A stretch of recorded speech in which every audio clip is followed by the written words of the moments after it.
O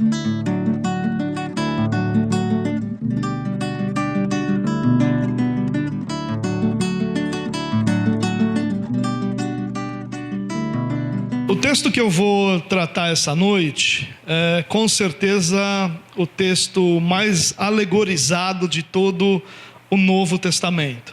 Eu vou falar hoje sobre João capítulo 2, versículos 1 até o versículo 11, onde aquele texto tão conhecido da água transformada em vinho é apresentado para cada um de nós. E quando eu digo que esse texto é um dos mais alegorizados, eu estou dizendo isso porque é nesse texto que nós encontramos muitas verdades comuns na igreja, apresentadas na igreja. Por exemplo, lendo esse texto, as pessoas costumam dizer o seguinte, que a água transformada em vinho representa a transformação que Deus faz na vida do cristão.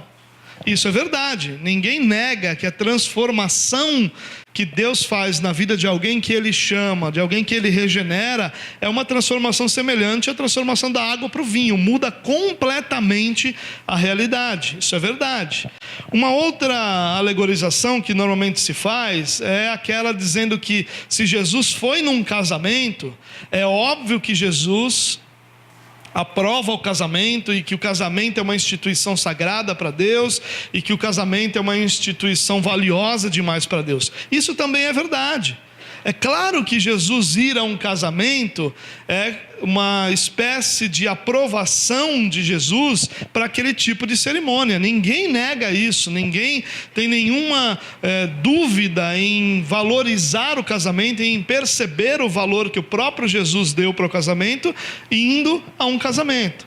Mas nenhuma dessas alegorizações são solitárias. Ou seja, não é nesse texto que nós aprendemos esses valores. Nós só podemos fazer qualquer tipo de alegorização porque a verdade já existe em outros textos. E aí, como a verdade já existe, nós pegamos o texto e transformamos numa alegoria para apresentar uma verdade que sem esse texto seria apresentada através de outros textos. Você entende isso? Então, o que nós devemos buscar nesse texto não são as alegorizações. O que nós precisamos buscar no texto é o que ele significa. Por que João apresenta esse texto para nós? Por que João inicia o relato dos sinais de Jesus com esse texto?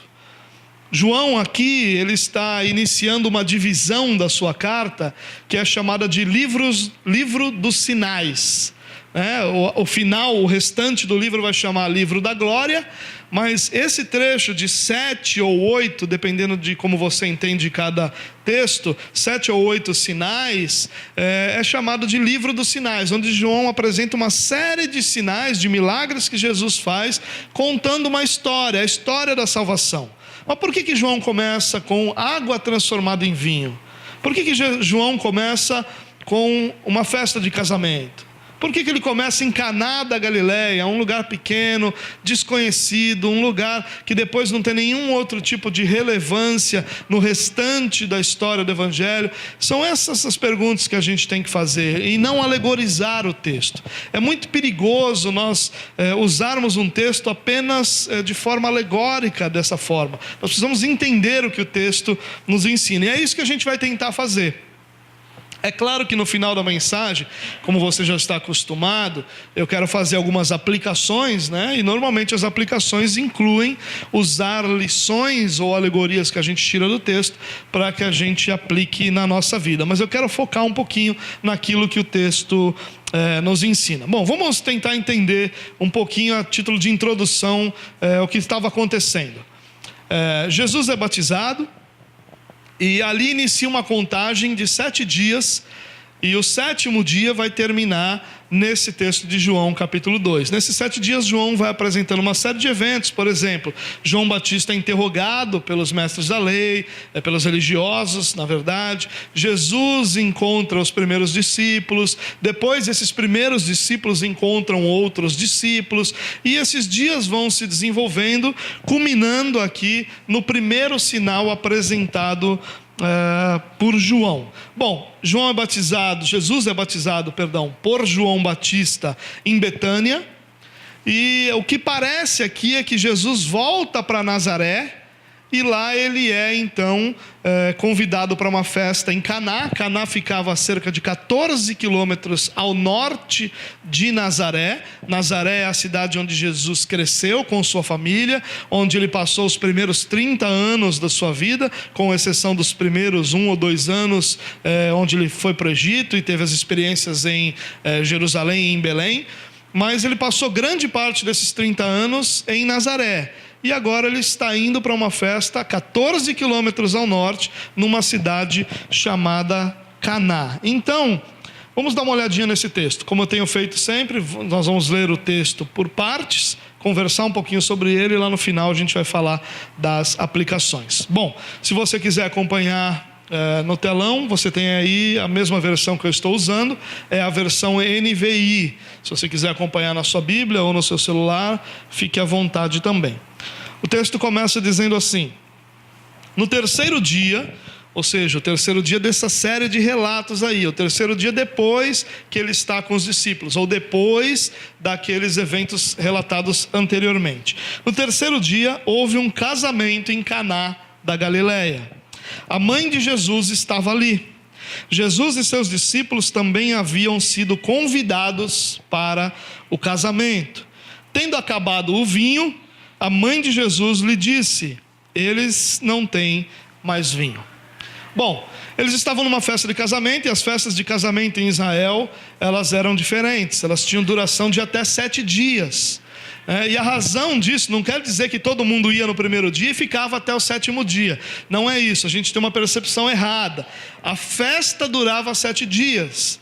Porém, a razão desse tempo das festas é que as pessoas vinham de localidades distantes e as pessoas podiam estar num dos dias da festa, celebrando com os noivos. É claro que as pessoas próximas, as famílias, acabavam celebrando durante praticamente esses 7 dias. Jesus é convidado, Maria é convidada, os discípulos de Jesus são convidados, o que demonstra que havia uma proximidade ali de Jesus, da família de Jesus, com a família de quem estava casando. Bom, e aí acaba o vinho.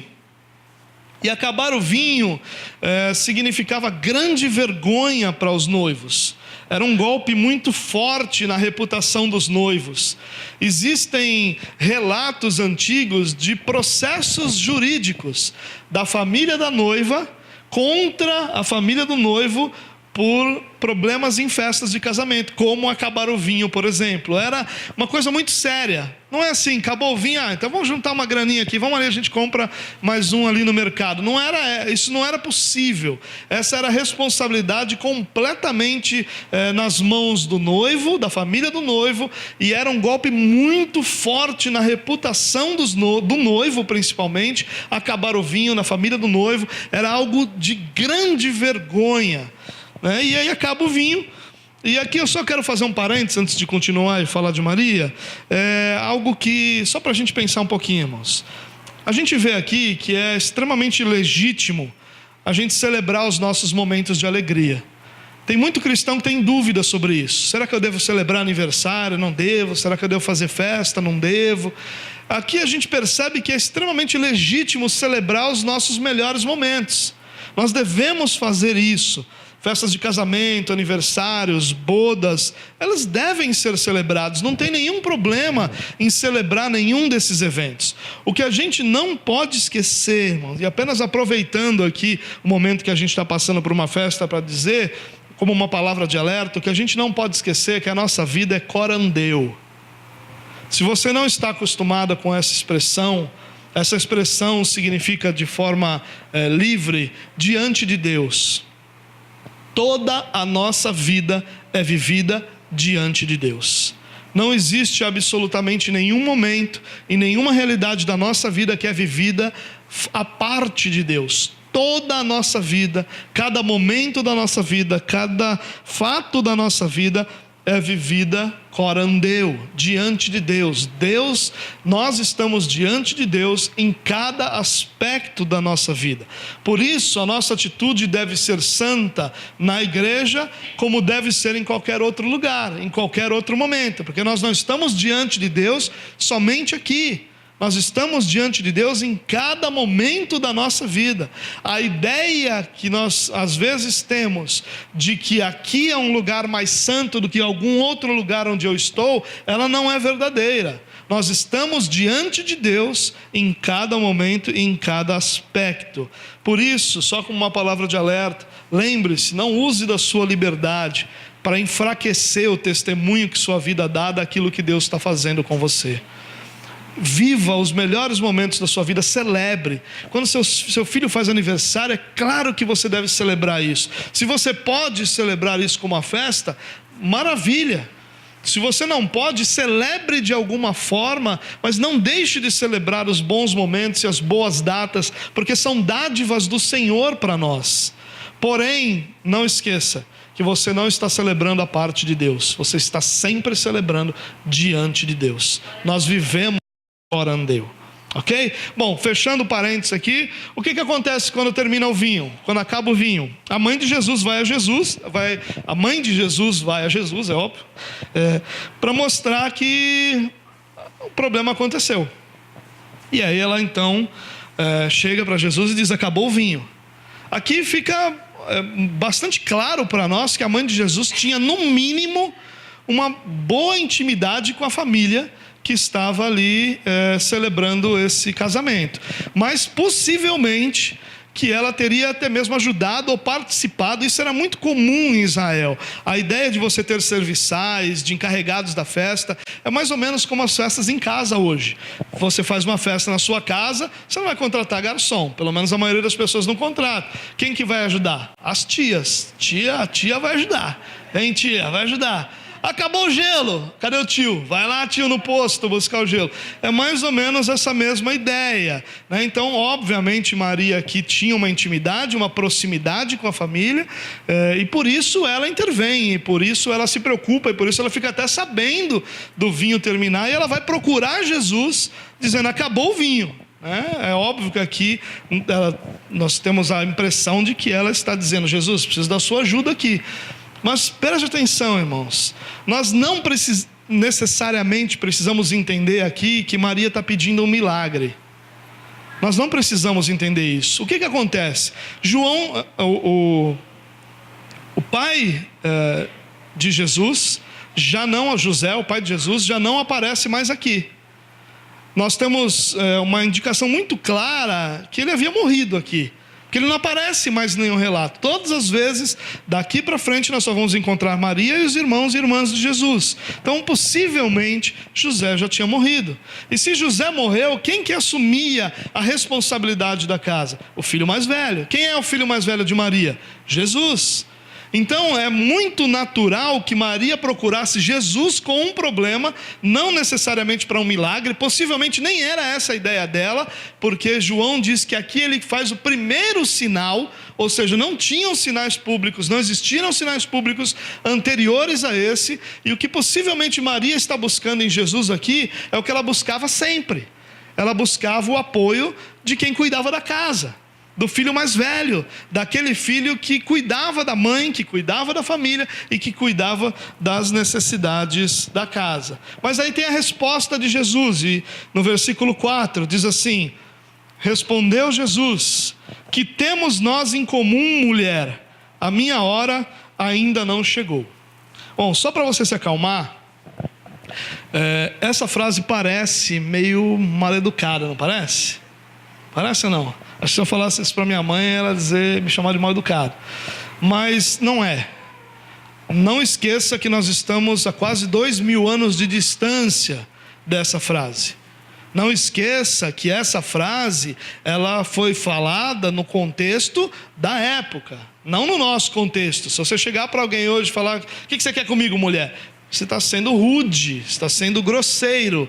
Mas ao contrário, aqui essa frase não é desrespeitosa. Ao contrário, ela é até uma frase que demonstra respeito, delicadeza, mas também firmeza da parte de Jesus. O que parece é que Maria não tinha percebido que desde que Jesus deixou sua casa em Nazaré, alguns meses antes, algo tinha acontecido. Jesus não era mais aquele filho mais velho que saiu de casa e agora estava retornando. Não, nessa saída, ele é batizado no Rio Jordão por João Batista, e nesse batismo, ele é ungido com o Espírito Santo. Nesse batismo, ele é capacitado pelo Espírito Santo a fazer a obra que Deus havia preparado para ele, que Deus havia confiado a ele. E isso deveria estar acima até mesmo dos seus familiares. Tudo na sua vida, inclusive sua família, deveria ser então subordinada a essa obra que foi confiada pelo Pai e que foi selada pelo Espírito e que agora fazia parte da realidade de Jesus. É por isso dessa resposta. Mulher parece forte, mas na verdade é cheia de respeito. A palavra é a mesma que Jesus vai usar quando ele está na cruz, que chama João e diz: mulher, aí está seu filho. É a mesma palavra, cheia de respeito, cheia de cuidado. É uma palavra que poderia ser traduzida por minha senhora, ou até mesmo por madame. Poderia ser, é claro que madame para nós tem uma conotação mais de, pessoal, vou usar essa palavra, mais fresca, né? Mas não é essa a ideia. Madame mais no sentido respeitoso da coisa. Mãe é a única palavra que não pode ser traduzida aqui. Não pode. Você pode traduzir senhora, minha senhora, madame, mulher, mas você não pode traduzir mãe. Não encaixa aqui. E tem uma razão isso. O que Jesus está usando uma palavra que não pode ser traduzida por mãe, para mostrar que não seria por laços familiares que ele atenderia Maria.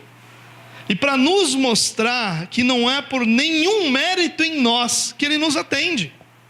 Se alguém tinha mérito para ser atendido por Jesus, era a mãe dele, não é? A gente não tem um ditado que diz que pedido de mãe não se nega?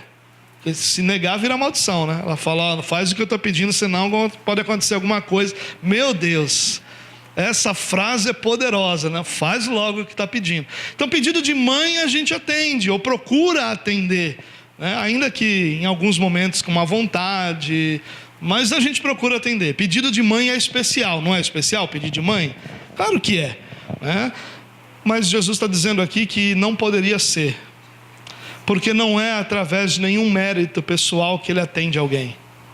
Maria tinha o mérito de ser sua mãe e era muito amada por Jesus.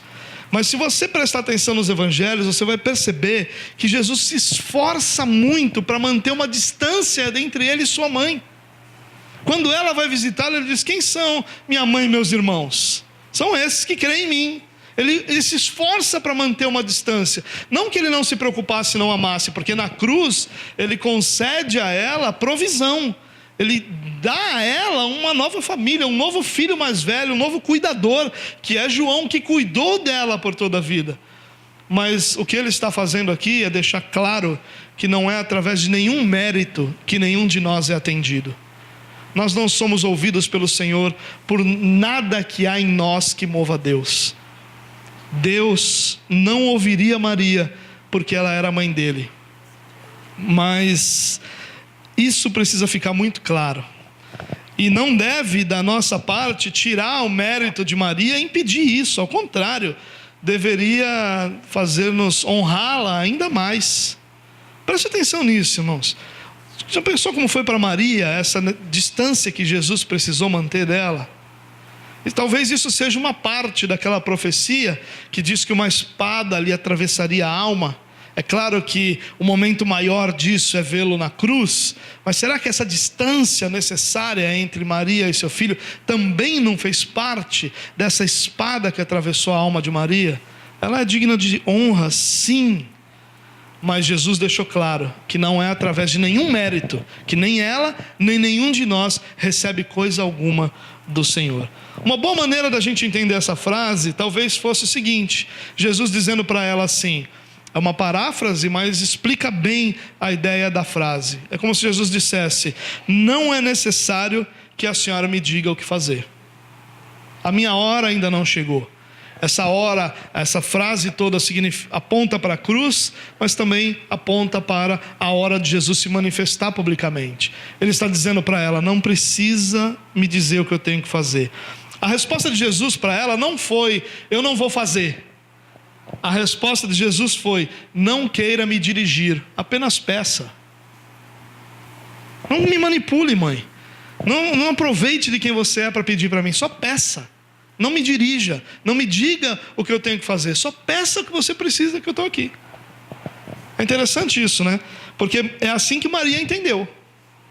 Às vezes a gente entende essa resposta de Jesus como ele dizendo: eu não vou fazer. E não é isso, ele não está dizendo que não vai fazer, ele está dizendo a ela: peça, não manipule, não dirija, não conduza, mas peça. E aí o versículo 5 mostra que ela entendeu isso. Olha o que ela entende: sua mãe disse aos serviçais: façam tudo o que ele lhes mandar. Jesus disse para ela essa frase e ela vai lá para os serviçais: faça tudo o que ele mandar. Maria entendeu o que Jesus ia fazer ali. Maria entendeu que a resposta de Jesus não era um não, era só corrigir a motivação de Maria, corrigir o coração de Maria ali. E ela foi aos serviçais, preparou-se para dar atenção a Jesus, e Jesus vai lá e pede aos serviçais uma coisa difícil. Mas aqui é interessante que Maria deixa de ser mãe para ser uma das que creem. E ela demonstra uma fé perseverante, indo até esses homens e dizendo: faça o que eles disserem. Ela perseverou na sua fé de que ele poderia fazer, de que Jesus não deixa desamparado aqueles que estão em necessidade. Poucas palavras de Maria foram escritas, registradas, mas essas aqui são importantes, né? Talvez se a gente pudesse falar para qualquer um sobre obediência a Maria, nós diríamos: obedeça a essas palavras dela. Se nós obedecermos essas palavras, certamente nós estaremos fazendo grande coisa, porque ela aponta-nos para Jesus: faça o que ele mandar, deixe que ele conduza, deixe que ele dirija, deixe que ele assuma o controle. Versículo 6 diz assim: ali perto havia 6 potes de pedra, do tipo usado pelos judeus para purificações cerimoniais. Em cada pote cabia entre 80 a 120 litros. E disse Jesus aos serviçais: encham os potes com água. E os encheram até a borda. Bom, a festa era em Israel, é óbvio que os judeus tinham seus cerimoniais de purificação, e esses potes de pedra é melhor do que barro para ser impermeável. Esses potes de pedra eram usados para lavar as mãos e os pés de quem chegava na festa. E estavam lá 6 potes, cabiam entre 80 e 120 litros, já vazios de terem sido usados para todos os convidados ali da festa. E Jesus diz: olha, enchem esses potes de água. Coisa difícil Jesus pediu. A gente está falando aqui de 500, talvez 600 litros d'água. Algumas estimativas variam entre 400 e 600 litros de água aqui sendo usadas. E encher 600 litros d'água sem que você tenha uma torneira, uma mangueira, uma bomba ou qualquer coisa do tipo, indo buscar água no poço, não era um pedido fácil. E eles atenderam Jesus, o que mostra mais uma vez a força que Maria tinha dentro da organização dessa festa, que eles enchem até a borda. Eles não enchem mais ou menos, não, eles enchem até a borda. E olha a continuação que Jesus diz: então lhes disse: agora levem um pouco do vinho ao encarregado da festa. A segunda ordem de Jesus é: levem o vinho. O milagre já tinha sido feito de forma silenciosa, sem luzes, sem trovões. Apenas a poderosa presença de Deus foi suficiente para que o milagre acontecesse. Irmãos, se a gente conseguisse crer nisso, que nós não precisamos de nenhum trovão, luzes, raios, vento, que o que nós precisamos de verdade para que haja o milagre na nossa vida é a presença poderosa daquele que pode realizar esse milagre. Não é a forma, ou não são os eventos secundários. Simplesmente aconteceu. Ninguém viu, não teve uma palavra mágica. Jesus não ungiu a borda do pote, não teve uma dança, não teve um nada. Simplesmente a presença de Jesus ali foi suficiente para que o milagre acontecesse. E é nisso que nós cremos, que a presença de Jesus em nós é a realizadora de qualquer milagre em nossa vida. Não precisamos de mais nada quando nós temos a presença poderosa de Jesus entre nós. Olha o que acontece. E assim o fizeram. O encarregado da festa, e só um parênteses aqui, encarregado da festa seria uma espécie de chefe dos garçons ou de maître. Ele era alguém que não precisava ser necessariamente convidado. Deve ter sido, por exemplo, o tio mais chato da festa, né, que gosta de mandar nos outros. É esse tio que é o encarregado da festa. E ele era responsável por ver se as mesas estavam bem servidas. Sempre tem uma tia assim na festa, não tem? Vem cá, você pode servir ali, eu não comi, a sobrinha não comeu, né? Ali não está indo refrigerante. Era um carregado desse da festa que tinha lá. Ele ficava responsável por ver se a comida e a bebida estavam sendo corretamente distribuídos. Bom, mas voltando ao versículo 9 aqui. O encarregado da festa provou a água que fora transformada em vinho, sem saber de onde este viera, embora o soubesse os serviçais que haviam tirado a água. Então chamou o noivo e disse: todos servem primeiro o melhor vinho, e depois que os convidados já beberam bastante, o vinho inferior é servido, mas você guardou o melhor até agora. Essa tradução, quando já beberam bastante, é uma tradução generosa, bondosa, né? Porque o correto seria quando já estão embriagados. É essa a ideia. Então a ideia qual era? Começou a festa, manda Coca-Cola. O pessoal já bebeu demais, já está... Agora Dolly Cola. Se o cara continuar querendo refrigerante, It Cola, né? E se continuar querendo, vamos inventar alguma coisa aí que... deve ter alguma coisa pior que It Cola. Suco de Coca-Cola, meu Deus. Bom, era por aí a ideia. Mas o encarregado, ele fica espantado. Ele não sabe do milagre. Ele não sabe do que Jesus fez. Ele só recebe. Quem está servindo, os garçons foram até ele e levaram para ele o vinho da festa. Experimenta esse vinho aqui que nós vamos servir agora. E ele chama o noivo e diz: o que aconteceu? Todo mundo serve o melhor e depois vai para o pior. Você fez o contrário. Você guardou o melhor até agora. É assim que as pessoas veem os milagres de Deus na nossa vida, irmãos. Sempre como algo natural. Elas não conseguem enxergar Jesus como o transformador das realidades da nossa vida. Elas sempre conectam isso com algo natural, com algo que foi feito por alguém, com algo humano.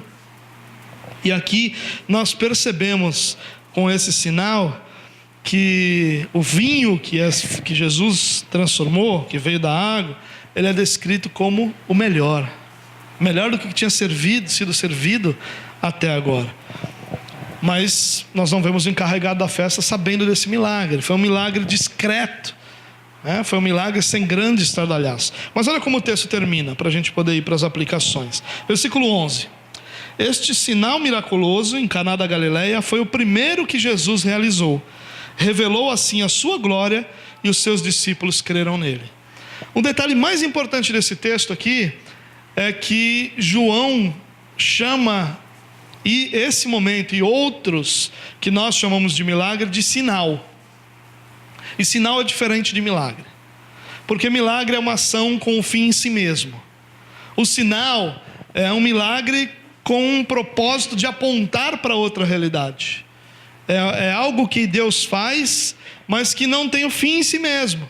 O objetivo de Jesus ali não foi só transformar água em vinho, pronto, acabou, vou embora. Não, aquilo é um sinal. Sinal do quê? Sinal de quem Ele é. Sinal da sua glória, sinal do seu poder, sinal da sua preocupação com as realidades das pessoas. É um sinal de quem Cristo era. Então o que João vai nos mostrar como milagres, ele chama de sinal. Porque o sinal, ele revela Jesus, ele aponta para Jesus, ele engrandece Jesus, ele não foca no que é feito, mas ele foca em quem faz. E essa é a grande realidade que João está nos apresentando aqui. E um dos efeitos desse sinal é que a fé dos discípulos foi fortalecida. Os seus discípulos creram nele. Você deve lembrar que esses primeiros discípulos, 5 que estavam com ele aqui, João entre eles, eles estavam com Jesus há poucos dias. E esse sinal fortalece a fé, e os discípulos creem nele como o Messias enviado, como o Messias do Senhor, como aquele que havia sido prometido e que agora chegou para a salvação. É um sinal, não é só um milagre em si mesmo, não é um capricho, não é satisfazer uma necessidade pela necessidade, é mostrar quem Deus é. É isso que João entende desse sinal aqui, é isso que ele entende desse momento. Bom, mas eu queria finalizar essa mensagem com algumas aplicações, como eu sempre faço. Para você que está nos visitando, eu lembro você que a ideia das aplicações é nós extrairmos aqui do texto algumas lições que nós aprendemos aqui, de forma que a gente possa colocar isso na prática na nossa vida, possa usar amanhã. Amanhã você vai chegar no seu trabalho e vai dizer: olha, Jesus mandou encher vários potes de pedra lá. Ó, que legal, né? Aí a pessoa do celular vai dizer: tá, eu faço o que com isso aqui hoje, né? Então é óbvio que isso é o que o texto ensina, mas disso nós extraímos lições que nós podemos aplicar à nossa vida e às realidades que nós vivemos. Eu quero trazer algumas delas para você. Primeira aplicação: os milagres são sobre Jesus. A gente não pode esquecer isso. Milagre não é sobre quem recebe, milagre não é sobre quem tem a fé, milagre é sobre quem faz. Os milagres são sobre Jesus, e nós perdemos isso de foco, irmãos. Hoje nós temos um bando de gente que traz para si a capacidade de realizar esses milagres, trazem para si o foco desses milagres realizados, e Jesus não é glorificado em nada disso. Não esqueça, os milagres são sobre Jesus. Eles apontam a glória dele, o poder dele, a presença dele, fortalecem a fé dos discípulos dele, apresentam quem ele é e o que ele pode fazer. Nós somos beneficiados pelos milagres, mas os milagres nunca são sobre nós, são sobre aquele que faz o milagre. Ainda que nós sejamos e recebamos os benefícios, é a ação de Deus que deve estar em foco. É esse o objetivo. O resultado do milagre deve ser o fortalecimento da nossa fé, esse e não o nosso orgulho. Quanta gente recebe o milagre e se torna orgulhosa, presunçosa, como se tivesse tido algum mérito em receber. Os milagres não são sobre quem recebe, os milagres são sobre quem o faz. E quem faz milagre em nossa vida é o próprio Deus, e Deus somente. Ele deve ser o foco de cada realidade da nossa vida, de cada milagre que nós vivemos, de cada momento, cada milagre sirva para a glória de Deus, para glorificar o Senhor, para mostrar quem o Senhor é. Segunda aplicação: Jesus se preocupa com todos os aspectos da nossa vida. Um dia eu ouvi um pregador dizer que esse milagre não tinha sentido, que Jesus vai fazer um milagre de transformar água em vinho, que coisa mais sem sentido, que milagre cafona, que milagre pequeno. Por que Jesus faria um milagre assim? Jesus tem coisas maiores para fazer. A religião faz isso, irmãos. A religião, ela cria na cabeça das pessoas uma sensação de megalomania, de grandeza, como se Deus só tratasse com as coisas grandiosas e não tratasse com sua criação, não tratasse com seus filhos. E aí de repente nós temos o desejo, ou percebemos uma necessidade de levar nosso filho para passear e tomar um sorvete, e nós nos sentimos envergonhados de orar ao Senhor por isso. O Senhor vai se preocupar com uma coisa dessa? O Senhor se preocupa com coisas grandes. Que vergonha, eu deveria estar orando por conquistar nossa geração. Essa megalomania gospel faz muito mal para a igreja. Essa sensação de grandeza. A igreja só quer ser grandiosa. Grandiosa é Jesus, irmãos. Nós vivemos pela misericórdia do Senhor, debaixo da graça de Deus, e vivemos imaginando e envergonhados de colocar diante de Deus aspectos simples da nossa vida. Por que nós não devemos imaginar Jesus como alguém que se preocupa com cada aspecto da nossa vida? Por que não? Porque um Deus tão grandioso, tão presente, tão gracioso, só se preocupa com as coisas grandiosas. Não, isso é tolice nossa. Isso é uma tolice nossa. Na verdade, não há um único aspecto da nossa vida que seja desinteressante para Jesus. Cada aspecto da nossa vida é alvo do seu cuidado. Das coisas mais simples e menores. Eu lembro, irmãos, que na época em que o Senhor me chamou e que eu comecei a conhecer as questões ligadas à fé e à igreja, de testemunhos de pessoas que, num primeiro momento, aqueles testemunhos pareciam tão pequenos, mas que ao longo do tempo foram me ensinando que a fé dessas pessoas era uma fé que cria na presença de Jesus em cada aspecto da sua vida. Na verdade, quando a gente considera algo pequeno, isso só demonstra o nosso coração como o coração que não consegue perceber um Deus que cuida de cada aspecto da nossa vida, seja ele qual for. Sejam os menores, como algo que nós queremos fazer com a nossa família, com os nossos filhos, ou algo que nós queremos fazer para a nossa vida, ou os maiores, ligados ao reino de Deus e a conquistas e coisas desse sentido. Mas não existe nenhum aspecto da nossa vida que seja desinteressante para Jesus. Todos eles são aspectos que estão debaixo do cuidado de Deus. Terceira aplicação: busque a Jesus com humildade. Nós devemos clamar a Ele por cada necessidade que temos. Isso é algo que a gente precisa aprender. Cada necessidade nossa precisa estar diante de Deus, mas nunca crendo que nós temos algum tipo de mérito ou de preferência que nos dará o que nós precisamos, ou algum tipo de crédito, ou qualquer coisa desse sentido. Nós devemos sim colocar nossas necessidades diante de Deus, mas nós devemos abandonar essa ideia que a igreja evangélica tem hoje, de que nós somos algum tipo de conquistadores, que agora que eu sou cristão, Jesus me chamou para conquistar, e agora eu vou conquistar todas as coisas, eu virei um guerreiro de Jesus.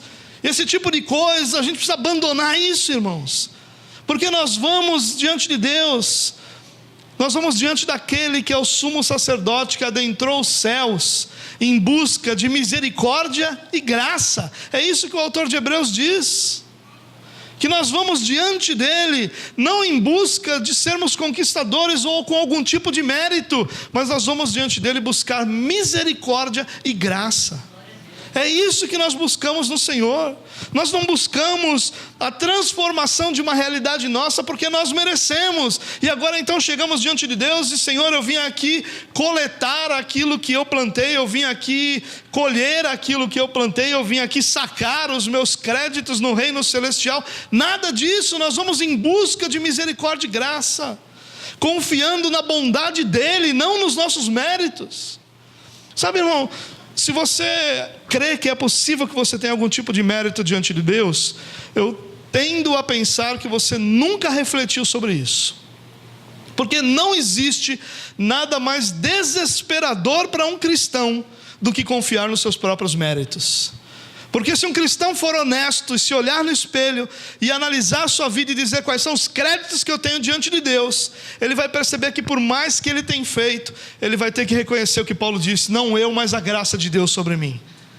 E que ele vai ter que reconhecer que por mais que o Espírito Santo direcione, o convença, o ensina, por mais que a palavra mostre, todos os seus pecados são responsabilidade exclusiva dele. Nada mais desesperador que isso. A nossa obra somos não nós, mas a graça de Deus em nós. Mas os nossos pecados, apesar de toda a graça de Deus, são responsabilidade unicamente nossa. Nada é mais desesperador para um cristão do que confiar nos seus próprios méritos. Mas é aí que está a grandeza do Evangelho. Nós podemos confiar nos méritos de Cristo. Nós confiamos na obra de Cristo. Não é porque nós nos esforçamos no reino ou fazemos algum tipo de sacrifício que nós temos algum tipo de crédito. Isso não existe. Não tem um texto bíblico que fale sobre crédito. Todos os textos bíblicos falam sobre débito, o débito eterno e impagável que nós temos diante de Deus, que é suprido não por nós, mas pela obra redentora do nosso Salvador Jesus Cristo. Ele é que supre todo o nosso débito e que paga todo o nosso débito. Lembra do que Paulo fala? Que a cédula que era contra nós, ou seja, a condenação, o débito, foi paga por quem? É Jesus. Nós nunca pagamos esse débito. É na cruz que Jesus paga esse débito. A nossa confiança não está nos nossos méritos, mas nos méritos de Jesus, na obra de Jesus, na graça de Jesus. É por essa graça que nós seguimos adiante, e é nessa graça que nós confiamos todos os dias. De novo, nós devemos sim buscá-lo em cada uma das nossas necessidades, mas como servos, cientes de que é na obra de Cristo que nós nos sustentamos e que recebemos, sim, nós recebemos tudo pela maravilhosa graça de Deus. Em nome de Jesus, irmão, se você algum dia se levantou bravo, irado no seu quarto e começou a determinar coisas no reino de Deus e no reino celestial, se arrependa disso em nome de Jesus. Se arrependa disso. A autoridade quem tem é Jesus. Poder para transformar realidades espirituais, quem tem é Jesus. Nós clamamos a Ele, confiando na sua graça e misericórdia. Mais uma aplicação, penúltima para a gente terminar. Obedecer a Jesus tem seu custo. É impossível que você obedeça aquilo que Jesus está ordenando sem que isso tenha um custo sobre a sua vida. Quando Jesus diz para encher os jarros de água, a gente está falando de um volume de mais de 500 litros que era difícil de encher e que é feito. Obedecer às ordenanças de Jesus tem custo. Não seja tolo, irmão, de imaginar que agora Jesus te salvou e está tudo bem, tudo tranquilo, agora vai ser tudo fácil. Essa não é a mensagem do Evangelho. A mensagem do Evangelho é: quem quer vir após mim, tome a sua cruz, negue-se a si mesmo, negue-se a si mesmo, tome a sua cruz e siga-me. Nós não estamos falando de algo confortável, nós não estamos falando de pé para cima na beira da praia, nós estamos falando de sacrifício, de esforço, de uma vida contra a nossa própria natureza. Obedecer a Jesus não é natural. Natural é nós seguirmos o nosso próprio coração. É antinatural obedecer a Jesus, por isso nos custa. E nós precisamos estar cientes disso, ou a gente vai se frustrar. A gente começa a caminhar na fé e daqui a pouco a gente está frustrado, porque ao invés de nós percebermos que tem um custo nesse discipulado, nessa caminhada, nessa vida com Jesus, nós imaginamos que está tudo tranquilo, tudo sossegado, tudo bem, que agora os anjos vão cantando harpa do meu lado, e posso até pedir a música para os anjos. Não, há um custo em obedecer a Jesus, e o custo é negar a si mesmo, é ir contra a nossa própria natureza. Em último lugar, antes de falar da última, na verdade, finalizando essa quarta, nosso encorajamento, quando a gente fala sobre o custo de obedecer a Jesus, nosso encorajamento vem de saber que ao obedecê-lo, tudo será melhor. É daí que vem nosso encorajamento. É de saber que por mais custoso que seja obedecer a Jesus, quando nós o fazemos, tudo se torna melhor. Tudo muda. O vinho é sempre melhor. É daí que vem nosso encorajamento em obedecer ao Senhor. Em último lugar, quando Jesus assume o controle, tudo muda para melhor.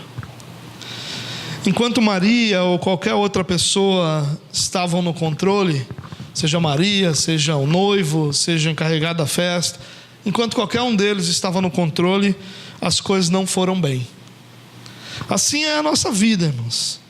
Cada área da nossa vida que a gente controla, a gente tem bons momentos, a gente vai bem em algum momento, mas aí aparecem as nossas fraquezas, aparecem as nossas limitações, aparece o nosso pecado, e ainda que momentaneamente as coisas vão bem, chega um momento em que ela cessa, em que essa vitória não é duradoura, em que essa alegria não perdura, nem é perfeita. É só quando Jesus assume o controle da nossa vida que a vergonha se vai, que a alegria retorna. É só quando Jesus assume o controle da nossa vida que o vinho é melhor. Por isso eu quero encerrar essa mensagem encorajando você a olhar para esse texto e a perceber que talvez existam áreas da sua vida, realidades da sua vida, em que você tem lutado tanto e desesperadamente para manter sob o seu controle, que você tem se esforçado ao extremo para não colocar essa determinada área ou essa determinada realidade debaixo do governo de Jesus. Eu quero encorajar você a fazer isso essa noite, porque é quando Jesus assume o controle que tudo muda, e tudo muda para melhor. É só quando Jesus assume o controle que a vergonha vai embora. É só quando Jesus assume o controle que as minhas limitações e incapacidades são superadas. É só quando Jesus assume o controle é que há verdadeira transformação nas realidades da minha vida. Por isso eu quero encorajar você que já caminha com o Senhor a olhar para a sua vida e se perguntar se não existem áreas ou realidades da sua vida que você tem lutado desesperadamente para manter debaixo do seu controle, e te encorajar a colocar isso nas mãos do Senhor essa noite. Eu quero também convidar você que de repente não se rendeu a Jesus ainda, que de repente não entregou a sua vida a Jesus, que de repente não declarou sua fé em Jesus, a fazer isso também. É quando nós nos rendemos a Jesus que tudo muda, e tudo muda para melhor. É quando nós declaramos a nossa fé e a nossa confiança nele, que todas as realidades são transformadas. E eu quero, portanto, encorajar você que nunca declarou sua fé, que nunca assumiu sua fé, que nunca nem sequer refletiu sobre isso para tomar uma decisão. Faça isso essa noite. Uma coisa nós sabemos, que se o teu coração crê, é porque o Senhor tem te chamado para fazer parte da família dele.